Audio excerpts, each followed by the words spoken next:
Her story চলচ্চিত্রটি চায়নার দর্শক বিশেষ করে নারীদের মাঝে ব্যাপকভাবে সমাদৃত হয়েছে। নারীবাদী চলচ্চিত্র হিসেবে ব্যাপক প্রশংসাও কুড়িয়েছে কমেডি ঘরানার এই চলচ্চিত্রটি। চায়নার কমিউনিস্ট সরকার প্রকাশ্যে নারীবাদ বিরোধী অবস্থান নিলেও তাদের কাছ থেকেও প্রশংসা পেয়েছে এই চলচ্চিত্রটি। চায়নার বক্স অফিসে ইতিহাসের অন্যতম হিট চলচ্চিত্রের তকমা পেয়েছে কমেডি ঘরানার হার স্টোরি চলচ্চিত্রটি। সাংহাইয়ে বসবাসরত মা মেয়েকে ঘিরে চলচ্চিত্রটির গল্প আবর্তিত হয়েছে। আধুনিক যুগে সন্তানদের বড় করতে গিয়ে একজন মা কি ধরনের প্রতিকূলতার সম্মুখীন হন তাই তুলে ধরা হয়েছে হার স্টোরিতে। ডিভোর্স, ডেটিং এবং ক্যারিয়ার নিয়ে সংগ্রাম এই চলচ্চিত্রকে করে তুলেছে সার্বজনীন। দৈনন্দিন জীবনে একজন মানুষ কি বাস্তব পরিস্থিতির মুখোমুখি হয় তা তুলে ধরা হয়েছে চরিত্রগুলোর মধ্য দিয়ে। এই চলচ্চিত্রটি এরই মধ্যে নারীবাদী হিসেবে দর্শক ও সমালোচকদের প্রশংসা কুড়িয়েছে। অনেকেই এটিকে বারবির চাইনিজ সংস্করণ আখ্যা দিয়েছে।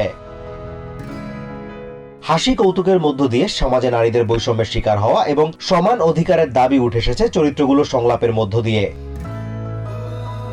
নিকো টুমাক নামে এই নারী ৮ বছর ধরে স্ট্যান্ড আপ কমেডিয়ান হিসেবে কাজ করছেন। চায়নার মোট জনসংখ্যার প্রায় অর্ধেক নারী, তবে দেশটির নেতৃস্থানীয় পদে একজন নারীও নেই। চায়নার সংবিধানে নারী পুরুষ সমান অধিকারের কথা উল্লেখ থাকলেও দেশটির কমিউনিস্ট সরকার নারীবাদের বিষয়ে বরাবরই প্রকাশ্যে হস্তক্ষেপ করে থাকে।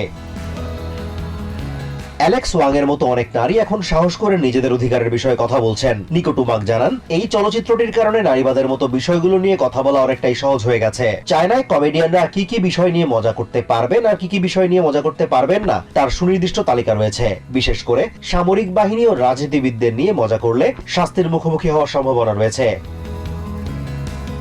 তবে হার স্টোরির ক্ষেত্রে এখন পর্যন্ত এমন কিছু লক্ষ্য করা যায়নি, বরং কমিউনিস্ট পার্টির প্রধান সংবাদপত্র চলচ্চিত্রটির প্রশংসা করেছে। সাধারণ দর্শক থেকে শুরু করে বিশ্লেষকেরা মনে করছেন হয়তো এর মধ্য দিয়েই চায়নায় নারীবাদ নতুনভাবে ছড়িয়ে পড়বে।